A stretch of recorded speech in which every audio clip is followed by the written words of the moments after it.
think the nice thing is there is a real clear difference in distance that these all go. Yeah. Your data you've got here, average carry distance of the 241, 161 yards. 243 is up to 165.9, so 5 and a bit yards longer. And then we have another jump up to 177 with the 245. So there's a big jump in distance. Now, you mentioned the loft. Kindly, you've written down the lofts for us, so we'd have to look at that. So you go 34 degrees in 241, and then you've got Yeah. 32, and then down to 30. Yeah. Um, we've got a couple of other things going on here. So yeah, why do you think there's this jump from the 241 to the 243? Is that just the 2 degrees stronger loft that you've got? Yeah, I think it's just more the loft is giving you the difference between 4.1 and 4.3. And then I think there's a combination of factors jumping up into 2.45. There's a bigger gap, isn't there, between 2.43 and 2.45. That's a bigger gap in terms of ball speed. That's a bigger gap in terms of the dropping of the spin rate, and the combination of those two delivering obviously a longer golf shot. So between 241 and 243, it's a fairly similar sort of head construction. There's a little bit of a cavity, there's a little bit more meat around it, and it's slightly stronger, but it's still spinning at a similar rate. When you jump into 245 and you've got that hollow body construction in the 7-iron, you've all of a sudden you've just got more speed, less spin, and it just shoots, it just goes. But of course it reaches a slightly higher peak height and it's dropping a little bit softer. So you've got that to help you, even though you might not have the spin there. So it can still land and stop. Yeah, which is back to what we were talking about earlier on, which is, when we had these in the past, they were unbelievable for launching the ball, high ball speed, low spin, so they go miles, but you get that odd fly. But you didn't find this for the 245, and you have these in your bag now? I will have. They're not here yet, so we're waiting on tenterhooks. We're looking forward to them. Everyone loves the look of Mizuno clubs. Everyone wants some sort of tiny little looking thing because it looks beautiful. But then, how do they actually perform? Now, yeah, what's your thoughts on forgiveness? I've got a few thoughts as well from hitting these as well. Yeah, I mean, I'm really impressed actually, I have to say. The 241, let's say, it is quite a small looking head. Of course, like, if you absolutely flush one with that and the other heads, you're not going to generate as much ball speed. That's a given. That's just how it's designed. But I always look at, when we're like measuring forgiveness, I always do a little test. If I've hit 10 balls, let's say, I'll look at how much, or like what's the difference, what's the drop off when I don't strike one, because I'm not a flusher. I'm not going to hit 10 balls perfectly. And actually, it didn't drop off a huge amount, like not as much as what I was expecting with 241. Do you want me to give you? You've got your data here. If you want. Yeah, perfect. Let's bring that up. So 241. Best strike was 117.2 miles per hour. Worst was 112.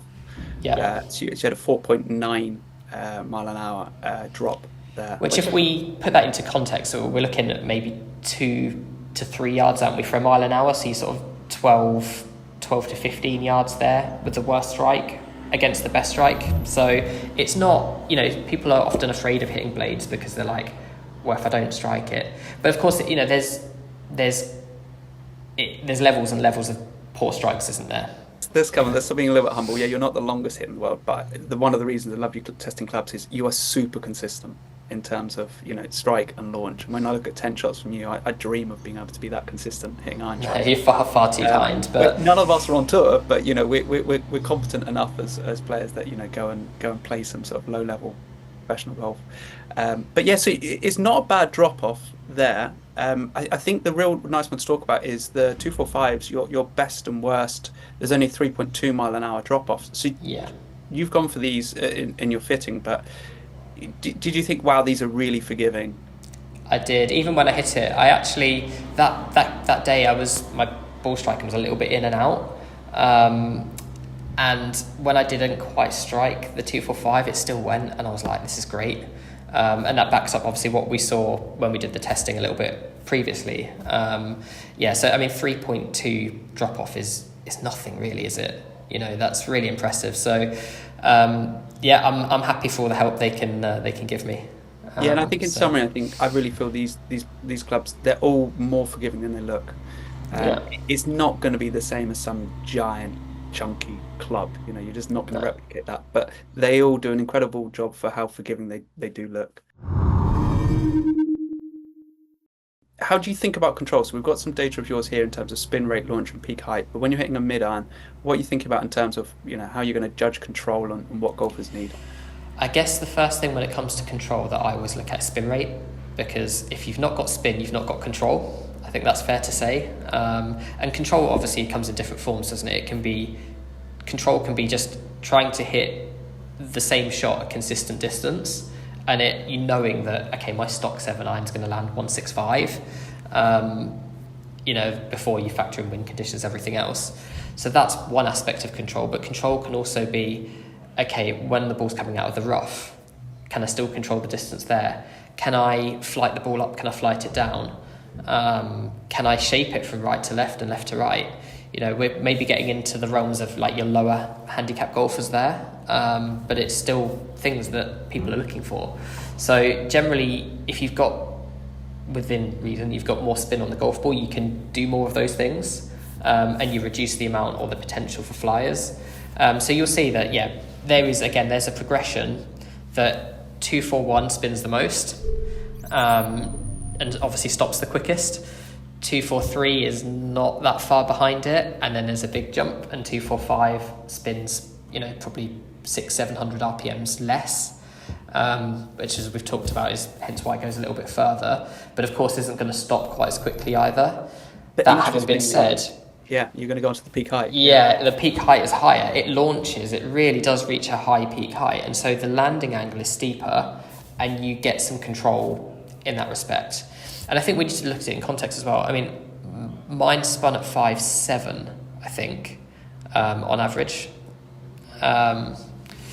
They're not in front of me, no, but I did have a little read up this morning, so just to remind myself. So I think it spun at 5.7, which actually, funnily enough, is more or less where it was when I went to Mizuno. And that's not a million miles off. I mean, if you're looking at sort of 6,000 just above for good control numbers, you're not a million miles off there. It's not like, as you're talking about, I've seen people hitting these really big, super chunky irons, and they're spinning them at like 4.5. You're like, it's going miles, but it's not going to stop when it gets to your target. So, absolutely, in the summer when it's firm and it's bouncy. So, 5.7 is not a million miles off, and if we're just looking to make up 300 RPMs of spin, you might just look at a different ball, like go from a Pro V1 to a Pro V1X. Or GP5 as well. That's quite an interesting one. That seems to spin more than the Pro V for a lot of people as well. So so there are options there with ball that you can, if you really like the performance of the golf club, sometimes you can look at ball to try and get that into the window that you want. So I think that's clear. You've got control with the 2-4-5, but just in a different way. But as I said earlier, I was really impressed that when I tried hitting like the 9-iron and the gap wedge, they weren't shooting. They were, I think the 9-iron was spinning at 8,000 something. The gap wedge was closer to 10,000, which is really impressive. But as for a forgiving club, but as Joe the fitter there, he's like their tour fitter guy that goes around. He said, well, basically what it is, there isn't a hollow body inside the 9-iron down to gap wedge. It's just a bigger blade, essentially, and slightly stronger lofted. So you're blending the two bolts together a little bit, which I really liked. What's your thought in terms of how these look? You've got a couple of opinions on this. So I mean, first of all, I'm with you. I love the way Mizuno irons look. They're very classic, very clean. You'll see obviously through the set that as you go from 2-4-1 to 2-4-3 and then up to 2-4-5, the sort of the top line gets a bit thicker. The head size gets fractionally bigger, but the 2-4-5 is not massive. It's just a little bit more kind of confidence inducing, let's say, than what the 1 and the 3 would be. You see a little bit more of that top line. It just looks a bit meatier, the 2-4-5. And obviously through the set, what you'll see is that the head size tapers down through all of them. 2-4-1 obviously being the smallest. So the wedge, let's say, in the 2-4-1 is really quite compact. And a little bit bigger in 2-4-3 and a little bit bigger in 2-4-5. So that's a bit of a personal preference thing as to what people are comfortable looking down at. But they're also very forgiving. So a good solid ball striker will not, I think, be too afraid of like the 241. And like you said earlier, with like chipping and shorter shots, it's quite nice to have that smaller head, thinner sole. You feel like you've got a bit more versatility there with those types of shots. Obviously, the lofts get stronger progressively through those sets. So you do see that, if you picked up a 7-iron of a 241 and you picked one up in a 245, you're going to see that looks a lot stronger.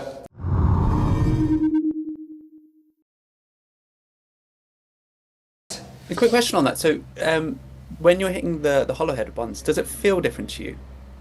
The sound is a little bit more, how can I describe this? Yeah, the acoustics are a little bit more, almost like a shotgun. They just sound a bit more powerful. Whereas they get a little bit softer as you get into those shorter irons.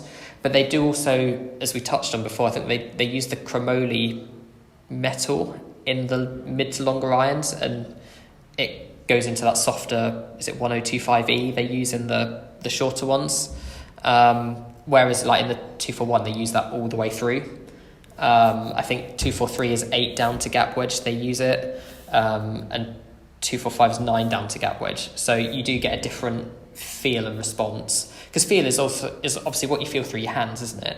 Which is partly forgiveness and strike, isn't it? But it's also what you hear. And it's the combination of those two. So I still love the feel of the 245, but it's just a more powerful sensation. And it's a softer sensation with, 4.3 and then 4.1. Only if you hit it in the middle though with the 241. That's the thing. It's a great training aid as well. Yeah, cost-wise, what do you think here?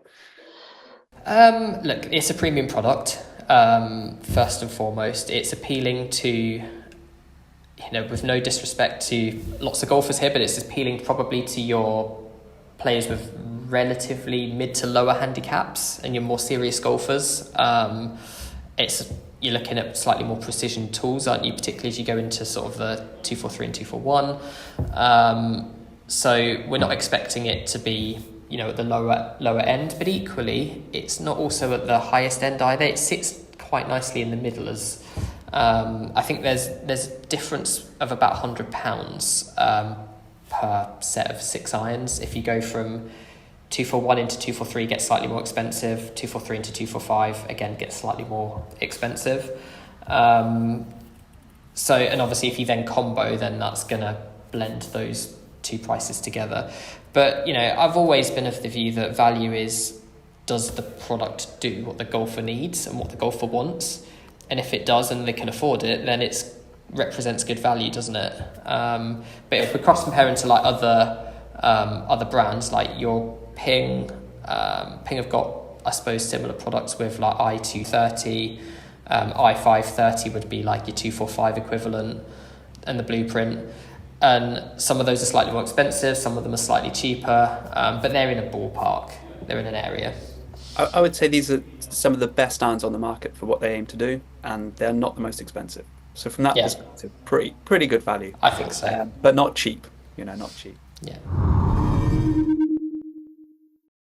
One of the reasons I love always chatting to you is you've got like this incredible library of like shafts and other bits, but people should go get fitted. We always talk about this. But people should go get fitted. They can look at combo sets as an option. What would you recommend? And have you got any sort of suggestions on like shaft options they should maybe look at trying if they're looking for certain different things? Yeah, so if we start with combo sets first of all, what I would say is, well, obviously from the data you can see that 241 and 243 are closer together in metrics. And we were only looking at a 4 or 5 yard jump between, say, the 7-iron of the 241 and the 243. So really the only reason for blending those two is if you particularly wanted, like visually, like a refined smaller head in the shorter irons, then you might blend the two together. But there's not going to be a big performance jump, which in some ways is good, right? Because if you split the set and there is a big performance jump, then it's very hard to match those together. You've got to probably tweak some lofts, maybe make the 241 stronger and the 243s weaker, to try and marry that up, if that makes sense. but you haven't really got to do that there. You're just probably going to get a fraction more forgiveness in the longer irons, and you've got a slightly more compact head in the shorter irons. If we flip it and look at 243 and 245, well, that's the opposite hands, isn't it, really? You've got quite a difference there in the longer irons, and actually, as we said earlier, like the shorter ones, they actually spin quite nicely. So I think we'll see less combo sets with this series as we did with the previous one.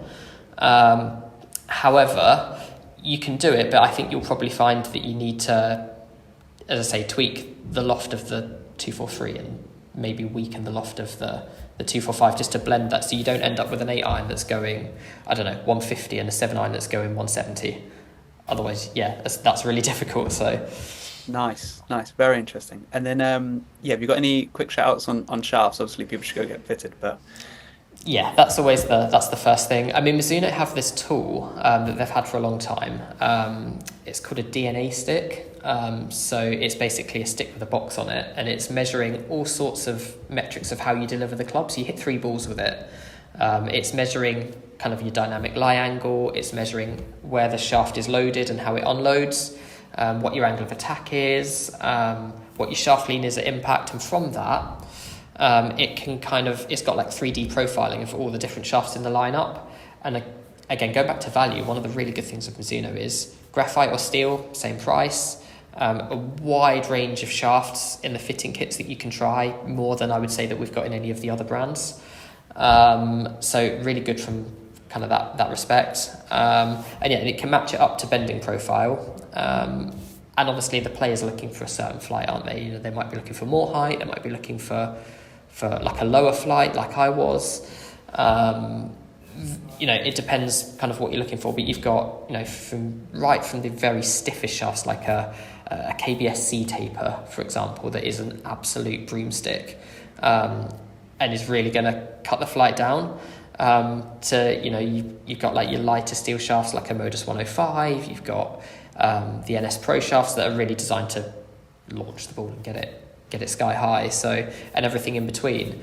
Really interestingly, when I went down to see Joe, we talked about my rhythm being quite aggressive in transition at the top, and we found that for me the strike got better when he gave me something that was stiffer under the grip. So that's where that DNA stick comes in really handy, and it's why you should go and get fitted. Because what I had before, I had like a Modus 115 that I thought was a really nice shaft, and I liked the feel of it, but it's a bit softer at that top end, a little bit stiffer further down. And we found that the strike just got better, and therefore the dispersion and everything else got better because it was more consistent. So that's the benefit of getting fitted. And that changed the feel as well, doesn't it? It's interesting because I think for the same reason I've got like a Project X 6.5, which are quite stiff. And it's not because I'm an absolute unit and hit at Mars. It's just I'm quite aggressive with that transition, and I hate losing the ball left. And actually, that feel for me is it just feels such a more solid unit. Not only when I hit the golf ball, but when I start down. Yeah, I'm with you on that. I mean, my miss was left as well. So we went slightly stiffer than what, if you were just fitting off of club head speed, you'd probably say I'm top end stiff, bottom end X, probably with where my club head speed is. But we went into, it's one of the heaviest shafts in there, and it stopped the ball going left. It brought the flight down slightly, and it was great. That's the benefit of fitting, really, isn't it? I've got the MMCs, which you kindly fitted me before. Yes, I remember that. Yeah. Yeah. So, should I upgrade? Is there any point in me upgrading if we've got sort of a version or two before these? Look, what you've got is still a good product. Let's make that absolutely clear. I think they have made some steps forward with these over these last couple of sets. But what I'd always say, obviously, working here, we have this question. People come in and say, "Should I upgrade my irons?" There's no harm in going and trying them. Yeah, with the benefit of modern day technology, TrackMan, and everything else, go and try them. You, particularly as a good golfer, you know what you're looking for. You can see what yours are doing. You can try it. If you don't see a bigger gain, then it's an easy decision, isn't it? If you start to see something that, actually I quite like that could really work for my game, then there's an option there. So I'd always say that to anyone, but I do think they're really good products. I'd be surprised if we couldn't gain you a little bit from the newer model. Handicap is a bad proxy really for who these golf clubs are for. So Yeah. who do you think is the type of golfers that most suited to say the 241, 243 and 245? Well, at 241, let's start there. You need someone that is a pretty consistent ball striker, just owing to the head size and shape. I think you'll find that with like 241, the ball speed is obviously slightly lower, so you need someone that has decent club head speed and compression of the ball. Otherwise, there's probably going to be iron heads on the market that can give them control with a little bit more help to get the distance that they're looking for. So you are looking at a very competent ball striker with 241 and someone that's looking for, like you say, that the ball striker is not in question. They're looking for what it looks like behind the ball, the feel, the control, those aspects, the ability to work and shape the ball. That's kind of where your 241 sits. 243, again, is fractionally bigger. It's fractionally more powerful. I think that sits quite nicely in the middle there, and will attract a few more golfers. But again, you're still looking for competent ball strikers. And 245 will appeal to a few more golfers. It's just as much as anything owing to its forgiveness. It's still not a huge head, but it's bigger, it's friendlier, it's more powerful, and opens the door to, let's say, a few more golfers there. Yeah, and for example, where does this 245 sit in terms of distance compared to other irons that you fit a lot of? That's a really good question. So I would still say that, if I picked up like a Ping G430, I still expect to get a little bit more out of that, or like a Titleist T300. It's not there. It's bridging the gap between your really forgiving, powerful irons and your smaller headed, controlled irons. It's in that. It's kind of like your Ping i530, I suppose, is a really good alternative to that similar sort of construction. And a lot of companies now are doing this kind of 3 model kind of set. They've kind of probably looked at what Mizuno have been doing for a while and thought, actually, maybe we should do this. And so actually Ping have got even more options, haven't they? They've got like Blueprint S, they've got Blueprint T. So Blueprint T, the really fully blade one that's going to match up against 241. I think it's even more lofted. It's even weaker lofted than that. Blueprint S is a bit like your 243, isn't it? In terms of loft and appearance. And then I suppose i530 is, say, your 245, isn't it? So that's the most direct comparison that I can think of in terms of the brands that we stock.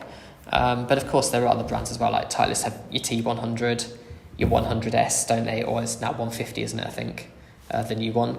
That's like a stronger lofted T100, if you like. So I think in those alternatives, I actually hit these. So I was at Ping Fitting Labs at Loughborough a couple of weeks ago, and got to hit the Blueprint new Blueprint irons. And I said to them, they didn't really like this, but I said, this is the first time I've hit a Ping iron that I really like the feel of. They've always been incredible irons, but they've just never had that same forge. And they've actually changed their forging process. I don't think they've made a big song and dance about it. Okay. They've changed their forging process and it feels amazing. So I think if people are looking for something maybe similar to the 241, that is definitely an option. The Titleist T-Series irons, again, at the show, trying these BGA show in January, I was really surprised. Titleist always used to do like incredible nice player forged clubs which were impossible to hit, and then they had like their sort of club handicap, mid handicap club, which never felt that great. Their T-Series irons, the forged ones, are really, really impressive as well. So that's what I mean. I think there's other companies closing the gap in terms of feel for Mizuno, and there may be other options. Is there anything else you want to throw out there for people to go and potentially go try out? No, I mean, I think we're obviously covering brands that I'm familiar with that we stock. Again, TaylorMade have lots of really good options, don't they, with their P7 series, that people should probably go and try if they've got the opportunity to. I think you're right. I think brands, there's so much information in the modern day, you can't hide too much stuff. People can pick something up and try it. They can take it back to their factories and dissect it and see what what companies are doing, can't they? So there's not really an excuse for there to be a brand that sits head and shoulders above everyone else. And I think that's what we're seeing. Yeah, and the big thing we say is go try it out. Go try it out Yeah. and see how you get on. I really appreciate your opinion here. We both tried them. What's your verdict on these clubs? My verdict is that you've got three really good clubs there. There's not a huge amount to add that we've not covered in terms of like what they can do. I think you've got three clubs that do something different, so will appeal to a wider range of golfers, and not everyone that comes to a fitting wants the same thing, right? The first thing you ask them is like, okay, these are your current irons. What are you looking for that's different? And hopefully within that and the massive range of shaft options, you should be able to find something there that gives the golfer what they want. You've got a lot of fitting potential with these irons. So I'm talking, I suppose, a little bit from a retailer's perspective there, but that's exactly what you want, because we want to help golfers. We want to help them achieve their goals. Buying a new set of irons is not sort of a spur of the moment purchase. It's something that's considered. It's a lot of money, and we want to get it right for people, and they're great tools to do that. So that would be my verdict. Come and try them. Yeah, and I think from my testing is just they still lead the way or a joint top in terms of control and forgiveness. Control and feel in an iron. They're more forgiving than they look, which is quite impressive. But as you say, they're not going to match other things on the market. I think the one I'm most interested in is the 245 because I love the concept before. I think the HMB just kind of like jumped a bit too much. But Yeah. it sounds from well, you've got them on the way, so it sounds like that's going to be a really interesting club for people who love the feel of Mizuno and love how they perform, but want that extra bit of forgiveness or ball speed, as in your case. So, yeah. Yeah, I think so. And if I think back to HMB, I think they looked even chunkier. I think they have refined the shape a little bit. They still look a fraction bigger than, say, what my 223s do at the moment. But again, it tapers down. It looks nice in the wedges. And actually, there was a point in the fitting where Joe gave me two clubs. They were both gap wedges or pitching wedges, something like that. He said, "Okay, which one do you like the look of?" And I looked down and I just went, "This one." Turned it around. It was 245, not 243. So that shows you how similar they actually do look as you get into the smaller clubs, which is really cool. Ali, Nice. awesome stuff. Thanks, Will. Thanks for having me. Oh, no, pleasure. Pleasure to chat.